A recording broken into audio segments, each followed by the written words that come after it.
लोग कहते भी 10 में 1-2 यादव तो आपको बोलता है। मैं कहता बहुत बड़ी बात है। 20% अगर यादव समाज जन स्वराज को वोट दे रहा है तो 3% वोट हुआ। 100% अगर ब्राह्मण वोट देंगे तो 3% वोट होगा। तो मेरे लिए उसमें कोई फर्क नहीं है भाई। Election is also a lot of arithmetic, क्योंकि 10 में 2-3 यादव का वोट देना 100% फॉरवर्डों के बराबर हो गया, क्योंकि उनकी बहुत बड़ी संख्या है।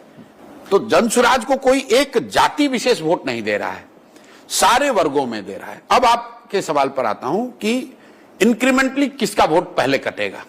तो सबसे पहला नुकसान होगा छोटे दलों का, जो कि ऑलरेडी आपको दिख रहा है कि उन दलों की करीब करीब उनके कार्यकर्ता, उनके वर्कर सब जन स्वराज में आ गए। उनकी कोई चर्चा नहीं है, बस एक चर्चा है आरजेडी लेड अलायंस, एक चर्चा है बीजेपी जदयू और तीसरा है जन स्वराज। वो ऑलरेडी हो गया। नेक्स्ट जो हिट होगा वो होगा जदयू को।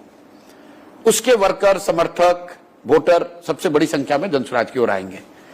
थोड़ा सा और अगर उफान हुआ और जन स्वराज की ताकत बढ़ी तो नेक्स्ट डैमेज होगा भाजपा को बड़ी, क्योंकि वहां पर 2 तरह के लोग आएंगे। एक जो कि भाजपा के यहां के कार्यशैली, यहां के लैक ऑफ लीडरशिप से परेशान है, एंटी इनकम्बेंसी उनके खिलाफ है। दूसरा कुछ उसमें एक ऐसा भी वर्ग है कि ठीक है ऊपर मोदी है, नीचे तो हमको जन स्वराज चाहिए, इसलिए सेकंड कटेगा भाजपा का।